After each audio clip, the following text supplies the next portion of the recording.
Oi pessoal, tudo bem? Meu nome é Nicole e nessa apresentação vamos falar um pouquinho sobre o sistema de recirculação de água na piscicultura, sendo meu grupo composto por mim, pelo Eduardo, pelo Gustavo, pelo Henrique, pelo Lucas e pelo Vitor. O sistema de recirculação é um sistema fechado que tem como característica principal o retorno de 95 a 99% da água de forma tratada para os tanques de cultivo. Seus componentes básicos principais, essenciais, são os tanques de cultivo, os decantadores e filtros mecânicos, os biofiltros, o sistema de aeração e oxigenação e também o sistema de bombas e tubulações, que vão ajudar na drenagem e no retorno da água aos tanques. Quanto ao funcionamento do sistema de recirculação, considera-se que parte da água do tanque de cultivo será drenada para fora deste, havendo a remoção discretas de material fecal e do resto de alimentos por meio da filtração. Em seguida, ocorrerá a biofiltração, com a remoção da amônia por meio da ação de bactérias. Depois ocorrerá também a reoxigenação da água através da injeção de oxigênio puro nela, para que assim ela retorne com mais qualidade ao tanque de crescimento. E assim o ciclo vai se renovando. Por ser um sistema que geralmente ocupa pequenos espaços na propriedade, ele tem como vantagens principais o fato de permitir um bom controle e manejo, uma melhor administração tanto de alimentos quanto de medicamentos, problemas menores com relação à presença de parasitas, de predadores e também a ocorrência de furtos. Ele sofre baixa influência e interferência climática. Ele também tem como característica o fato de ter a reutilização de água, que esse fator é muito importante, principalmente relacionado à sustentabilidade. Ele tem um menor consumo de água, já que ela é reutilizada. Também usa uma menor área e tem um menor descarte de efluentes. Outra característica importante, a diversidade de espécies que pode ser usada nesse sistema, a alta densidade e produtividade que pode ocorrer mesmo a área sendo pequena, e também o custo-benefício, que é muito interessante. Quanto às desvantagens, deve-se considerar o alto custo de investimento que o sistema exige, principalmente no momento de sua implantação, os gastos consideráveis com energia elétrica, a necessidade de um monitoramento rigoroso e intenso, a complexidade de operação e também o uso de uma mão de obra qualificada para que ele possa funcionar. Bom, dando continuidade à apresentação, falarei um pouco mais sobre o sistema de bombeamento, o qual é presente nos sistemas de recirculação de água e é de extrema importância na produção de lhe permitir maior controle ao longo do ano dos fatores ambientais, especialmente da temperatura, luminosidade e também oxigenação. Além disso, ele também permite uma drenagem mais efetiva, reduzindo assim a quantidade de dejetos nos tanques de cultivo. Por esses fatores, o sistema de bombeamento ele é essencial, devido a melhorias causadas no meio aquático, proporcionando assim melhorias nos índices zootécnicos, como a sobrevivência, bem-estar, além de alavancar o desempenho dos animais presentes no recinto.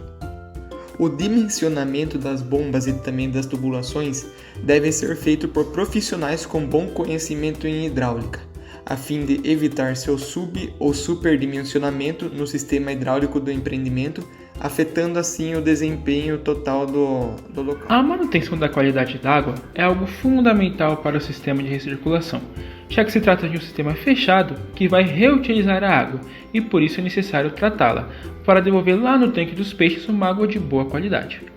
Tendo isso em vista, o sistema de recirculação ele necessita de equipamentos que atuem na limpeza dessa água, função realizada pelos decantadores, pelos filtros mecânicos e pelos filtros biológicos. Além disso, a realização dos manejos adequados. Os decantadores são a primeira porção onde chega todo o resíduo advindo do tanque dos peixes, que é uma água contendo matéria orgânica, que é gerada pelas excretas dos animais, restos de ração, algas, escamas, micro-organismos mortos, etc. É um compartimento onde a água vai percorrer a sua extensão lentamente para que as partículas em suspensão fiquem retidas, ou seja, sedimentem. Portanto, é um equipamento que tem como função a concentração de sólidos decantáveis, ou seja, aqueles que têm tamanho maior do que 100 micras. No sistema de recirculação, é comumente utilizado mais de um decantador por criação para aumentar a eficiência de sedimentação das partículas. Porém, cada projeto vai ter um formato de decantador e um número de decantadores que melhor se adeque. Os decantadores eles precisam ser constantemente aspirados para a retirada dos sedimentos retidos. O recomendado é uma limpeza diária do decantador, como mostra o vídeo ao lado, pois aqui vai tirar a maioria dos sólidos produzidos na criação, para que quando a água chegue no biofiltro não tenha um acúmulo desse material que pode entupir o biofiltro e assim sufocar as bactérias que lá vivem, matando elas. Além de que a decomposição desses materiais, desses sólidos advindos da criação dos peixes, consome oxigênio e libera amônia, um cenário totalmente prejudicial para a criação dos peixes. Uma curiosidade interessante é que, ao aspirar o decantador, o produtor gera um material que pode ser utilizado como adubo, visto que é um material rico em nitrogênio e fósforo. Então o produtor pode secar esse material, ensacar e vender, tendo assim uma receita adicional. Quando a gente pensa que a cada 1.000 kg de ração gera-se em torno de 300 kg de adubo orgânico, é uma fonte de renda que o produtor pode considerar para ajudar a complementar os gastos da criação. Essa imagem mostra pra gente o caminho que a água percorre mais usualmente no sistema de recirculação. Ou seja, ela vem lá do tanque dos peixes, passa pelos decantadores e depois vai para o biofiltro. Lembrando, 2 decantadores é o mais comumente utilizado, porém não é regra. Cada sistema de recirculação, cada projeto vai ter as características que melhor se adequem em relação ao formato e ao número de decantadores. Em alguns sistemas de recirculação, também pode-se utilizar filtros mecânicos para auxiliar ainda mais na limpeza da água, que podem ser telas finas ou filtros fechados com algum meio filtrante dentro, como areia, cascalho, esferas plásticas, entre diversos outros. Os filtros mecânicos eles vão atuar na concentração e remoção de sólidos em suspensão, que são aquelas partículas que medem entre 40 e 100 micras, isto é, menores do que as partículas retidas pelos decantadores. Comercialmente falando, encontram-se 3 tipos de filtros mecânicos, de tambor, disco ou esteira. E tem como principal benefício a utilização desses filtros mecânicos evitar o acúmulo de partículas sólidas lá nos biofiltros. Os filtros biológicos ou biofiltros, como também são conhecidos, são fundamentais para a saúde do sistema de recirculação. Geralmente eles são caixas, tanques, cilindros, gaiolas ou outros formatos que também se pode encontrar, que vão ser preenchidos com algum substrato que vai possibilitar a fixação de bactérias. Dentre todas essas bactérias que se fixam, que é uma grande microbiota presente nesses biofiltros, as de mais interesse, pensando no sistema de recirculação, são as nitrificadoras, já que são as bactérias que vão processar os resíduos orgânicos nitrogenados gerados pelas excretas dos peixes e também por outras atividades envolvidas na criação desses animais. Diversos tipos de substratos podem ser utilizados nos biofiltros, sendo os mais comuns a areia grossa, o cascalho, brita, esfera ou cilindros plásticos e também flocos de isopor.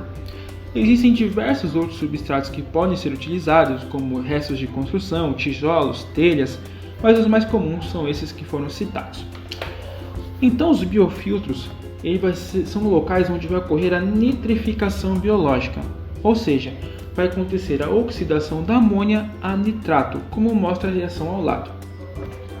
Quem vai fazer esse processo são as bactérias nitrificadoras. Isso é um processo muito importante, visto que a amônia é uma molécula altamente tóxica para os peixes e para o ambiente aquático. Então, reduzir essa quantidade de amônia é fundamental para o funcionamento adequado do sistema de recirculação e uma boa taxa de sobrevivência dos animais. Então, como foi dito anteriormente, dentre toda a microbiota presente nesse biofiltro, as bactérias mais importantes vão ser essas nitrificadoras, sendo principalmente as do gênero Nitrosomonas, que são aquelas que vão transformar a amônia a nitrito, e as bactérias nitrificadoras do gênero Nitrobacter, que vão transformar o nitrito em nitrato. Ou seja, o trabalho dessas bactérias é transformar uma molécula altamente tóxica, que é a amônia, em uma molécula bem menos tóxica e pouco prejudicial aos peixes, que é o nitrato. Então, é um processo fundamental para o bom funcionamento do sistema de recirculação. É preciso ter em mente que a eficiência da nitrificação, desse processo de nitrificação biológica, depende de inúmeros fatores que são inerentes ao biofiltro, como seu design e também a manutenção de condições ambientais favoráveis ao desenvolvimento e atividade das bactérias nitrificadoras. Condições tais que devem ser averiguadas e fornecidas pelos piscicultores e pelos demais profissionais envolvidos na atividade. Nesse slide, a imagem mais à esquerda mostra para a gente um exemplo de biofiltro.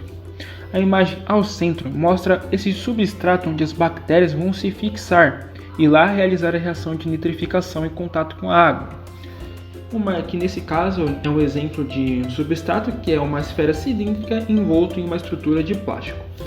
E mais à direita a gente tem um sistema de recirculação onde cada tanque de criação de peixes tem o seu próprio biofiltro, o que vai facilitar e ajudar muito a manutenção da qualidade da água que entra em cada um desses tanques. Nesse slide podemos ver dois exemplos de biofiltros que contam com a presença de plantas, ou seja, são consorciados com plantas.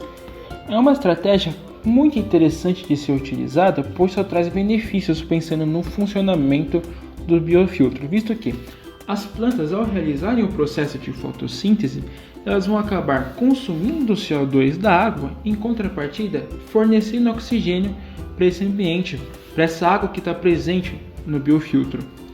E pensando nas bactérias nitrificadoras, as plantas, ao fornecer oxigênio, vai estar contribuindo para a função dessas bactérias, visto que o oxigênio é um substrato importantíssimo para a reação de oxidação da amônia. Então, esse consórcio entre o biofiltro, as bactérias e as plantas é algo muito benéfico, pois as plantas acabam por ajudar as bactérias nitrificadoras nesse processo de oxidação da amônia, de transformar a amônia em nitrito e nitrato.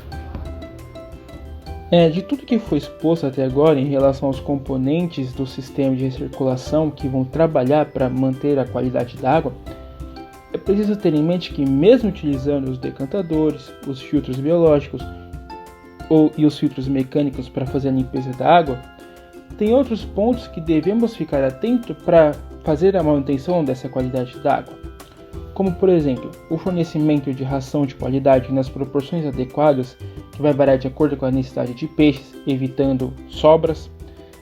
É preciso estar atento à remoção dos sólidos o mais rápido possível para evitar a decomposição desse material, que é um processo que vai consumir oxigênio e gerar amônia, ou seja, nós não queremos esse processo acontecendo de jeito nenhum.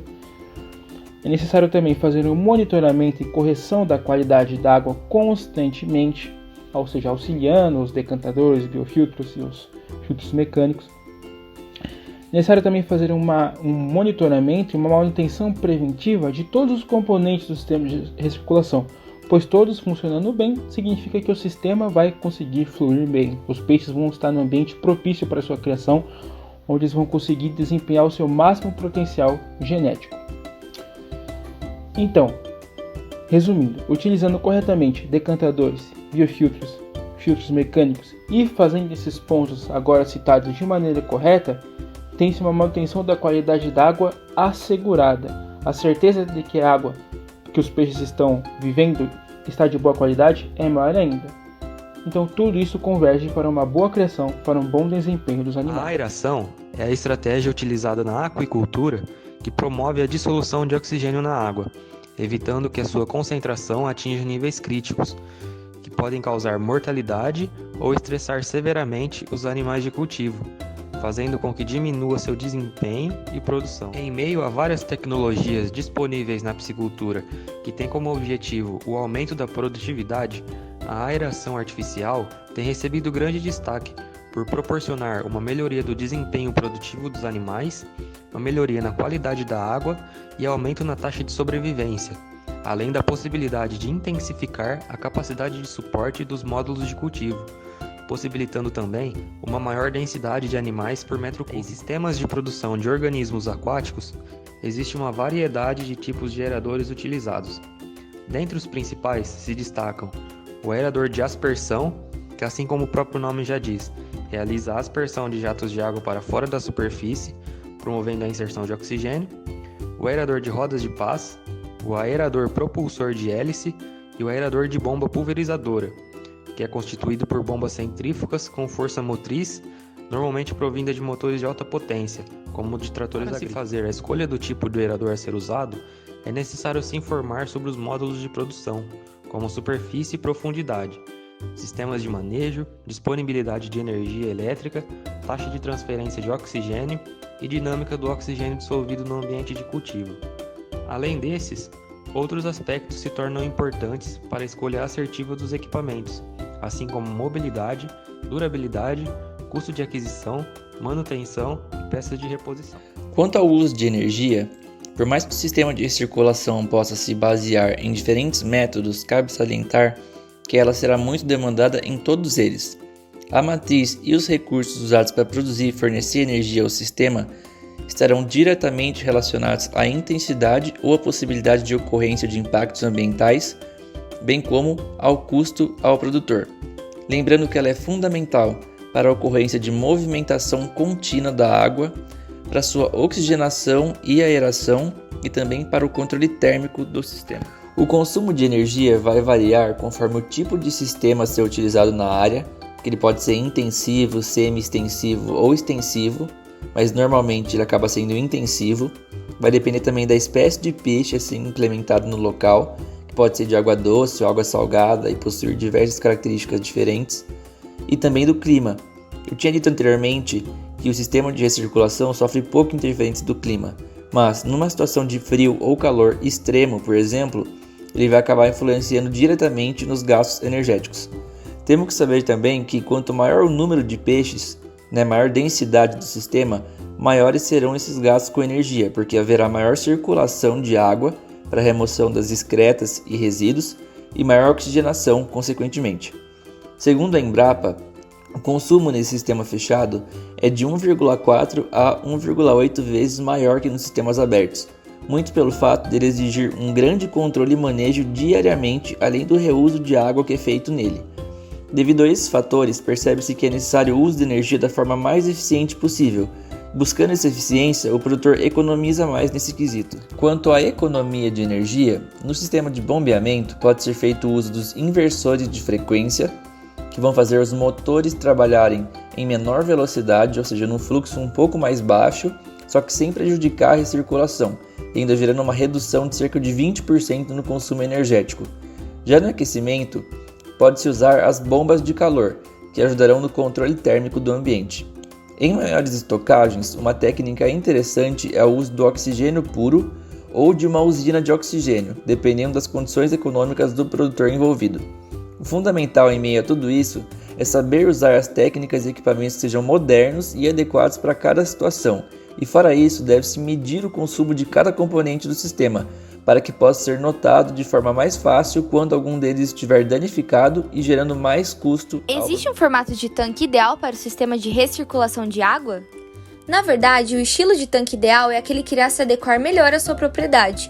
Mais do que avaliar necessidades como proteção, facilidade de limpeza e praticidade de manejo, há outros fatores a serem considerados na escolha do tanque, como a fonte de água, a qualidade, tipo de peixe a ser criado e o seu volume. São elementos que precisam ser analisados antes da definição do formato, características fundamentais para o sucesso.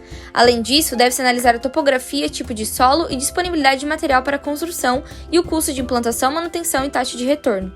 Embora diversos formatos e designs de tanques tenham sido empregados em sistemas de recirculação, os mais utilizados são os tanques circulares e retangulares. Os tanques circulares oferecem inúmeras vantagens, tanto para o produtor quanto para o ecossistema. Além da otimização do espaço de confinamento, eles causam menos impacto ao meio ambiente por utilizarem menos água e não liberar efluentes em outros habitats. A capacidade de limpeza é uma das características mais marcantes dos tanques circulares.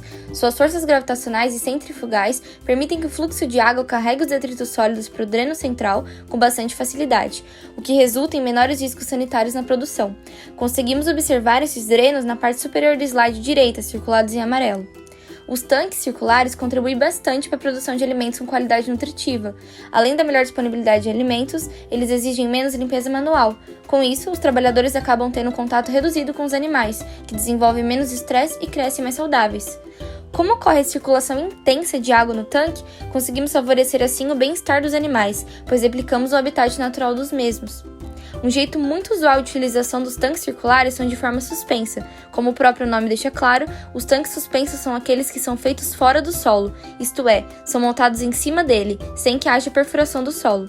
Esse tipo tem sido escolhido por muitos piscicultores, pois permite melhor controle dos peixes e também pelo espaço. Conseguimos observar esses tanques suspensos na parte inferior do slide à direita. Podemos ter também nas criações os tanques retangulares, que são muito utilizados para produtores que queiram criar mais de uma espécie junto, facilitando também a manutenção, pois necessitam de menos aparatos como drenos, filtros de impureza e componentes relacionados, quando comparados aos tanques circulares. Sendo assim, é um ótimo formato de tanque para produtores que tenham espécies de peixes que necessitem de pouca renovação de água. Bom, pessoal, como vocês puderam ver anteriormente, o sistema de recirculação de água prova ser um método muito eficaz para garantir uma vida plena e saudável para um peixe, proporcionando ao produtor maiores ganhos. A qualidade da água gerada por esse método faz com que os peixes se desenvolvam melhor e passem por menos estresses metabólicos, aumentando o ganho de peso. Arrisco dizer que uma infinidade de espécies podem ser criadas em sistema de recirculação de água, tanto doce quanto salgada. As espécies de interesse zootécnico, tanto para produção quanto para ornamentação no Brasil são tilápia, tambaqui, pacu, pirarucu, carpa, salmão, truta, peixe oscar, dourado, pintado, caixara, bagre, pirarara, entre muitos outros. Agora vamos falar um pouquinho sobre densidade de estocagem. A densidade de estocagem é um importante fator limitante ao crescimento, desenvolvimento e sobrevivência de organismos aquáticos em cultivo. É importante frisar que a melhor densidade varia conforme a espécie, tamanho dos exemplares e sistema de cultivo. Em sistema fechado de recirculação, a densidade de estocagem está diretamente relacionada com a capacidade de carga do sistema. Densidades elevadas geram comportamentos agonísticos que resultam em aumento da segregação e canibalismo. Por outro lado, baixas densidades inviabilizam a produção em decorrência do mau aproveitamento da área de cultivo. O primeiro exemplo prático que podemos dar é que foram usados juvenis de tilápias tailandesas e gift. O experimento foi feito usando 24 aquários com 30 litros de água cada. Foram analisadas 4 densidades de estocagem: 30 peixes por aquário, 69 peixes por aquário, 111 peixes por aquário e 150 peixes por aquário. O experimento demonstrou que à medida que a densidade de estocagem aumentava, o ganho de peso diminuía. Logo, o melhor ganho de peso foi do tratamento de 30 peixes por aquário, tendo um ganho de peso de 67,5% maior que o tratamento com 150 peixes por aquário. Um segundo exemplo prático que podemos dar é que foram usados lambaris do rabo amarelo. O experimento foi feito usando 24 caixas de água de 0,26 metros cúbicos. Foram analisados 3 densidades de estocagem: 150 lambaris por metro cúbico, 500 lambaris por metro cúbico e 720 lambaris por metro cúbico, sendo a de 150 lambaris por metro cúbico que apresentou melhores desempenhos em ganho de peso. Com base nas tendências de produção correntes, uma variedade de sistemas será empregada, variando de extensivos até os altamente intensivos, em que a proximidade dos mercados e as altas densidades de estocagem irão compensar os maiores custos de produção. Entretanto, o acesso ao suprimento de água torna-se o problema ambiental e econômico mais importante, tanto nos países em desenvolvimento quanto nos países industrializados, e os impactos ambientais causados pelos resíduos de aquacultura também serão alvos de debate. Tecnologia para a produção de organismos aquáticos e sistemas fechados com tratamento e reuso de água já é uma realidade em diversos países. Em poucos anos, é de se esperar que o aprimoramento no design, nos equipamentos, na tecnologia de tratamento de água e nas estratégias de manejo da criação possibilite que esses sistemas sejam implantados e operados com menor custo e maior eficiência, resultando na produção de pescados a preço compatível com o obtido em outros sistemas de criação. Essas são as referências do nosso trabalho. Esse foi nosso trabalho, espero que tenham gostado. Muito obrigada e até mais!